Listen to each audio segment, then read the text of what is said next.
Hey guys, how's it going? So I'm going to show you guys today a replication of the Izhmash original AK finish. This is my Polish wood that I refinished to replicate the Russian version, and this is the actual Russian version. So this is side by side. This is the Izzy finish, like I said. This is side by side comparison to mine versus, the authentic actual from Russia, and this is a replication. I used polyurethane on this. You don't have to use polyurethane in yours. If you want to go more towards the original side, the Russians did not use any polyurethane. They only used shellac.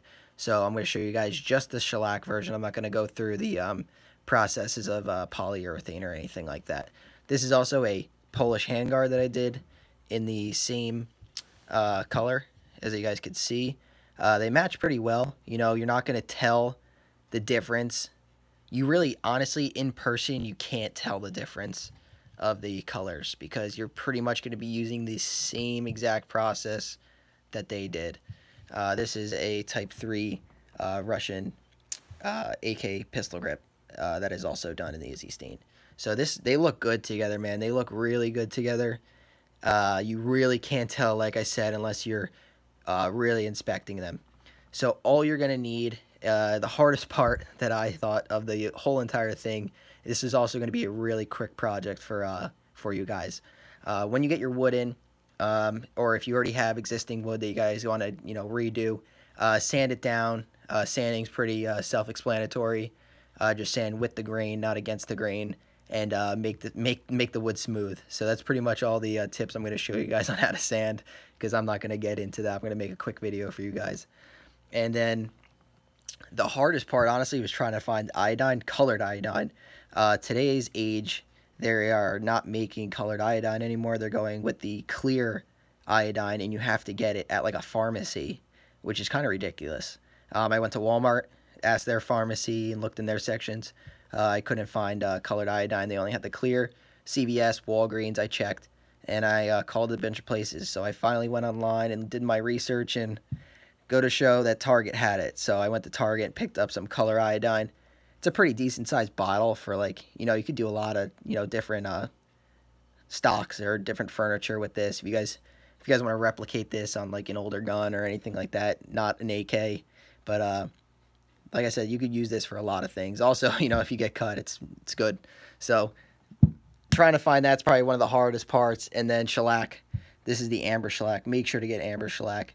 You can pick this up at Lowe's, Home Depot, Walmart, anywhere really. So what you're going to do is pretty much replace a stain. You can watch any stain video on YouTube. Just replace the stain with iodine. That's it. So you're going to replace the stain with the iodine, do like 2 to 3 coats, get a hairdryer or a heat gun, and heat each coat up after you're done so it dries quicker. So I did like 3 to 4 coats on this, and I had this laying around, so I kept like comparing it, and it is about 3 to 4 coats. So if you guys want to get the same finish I did, I would do 4 coats of the iodine. So do 4 coats of the iodine, let it dry. It takes, minutes to dry. And then get your shellac, and then brush on the shellac. I would do 3 coats of the shellac, and then you have to use a brush. Don't use this foam. There's like they sell these foam things. Don't use the foam things because they're not going to give you the original brush strokes like on the Russian. See the Russian? See how it has the brush strokes on there? You can only get that with a brush. You can't get that with the foam here. So get a brush. I mean, like I said, I put polyurethane on this, so don't. This isn't an example. This is just the example of the color I got.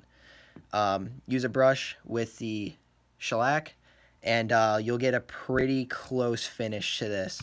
The only thing that you're not going to get is that holographic look that the Russians have, because they used, I believe, pine tar in the mix as a preservative for the wood, and that's what gives it that hologram looking feature to their furniture. So you're not going to get that, but you'll get pretty close to it with the shellac, and you'll get pretty close to it in the matching the color. You're not going to get that hologram look.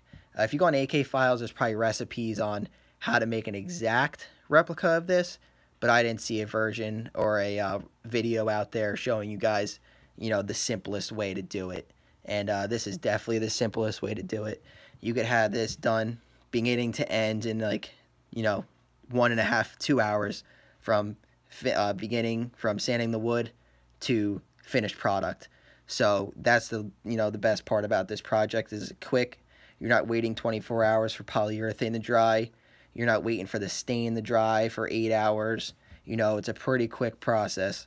And if you do take your time with it, like if you don't mind rushing, if you don't mind not rushing, like being patient, you're going to get the best results because patience is key to anything. But if you guys like this video, give it a thumbs up. If you thought it was helpful, subscribe. Let me know what you guys think, but thank you guys for watching.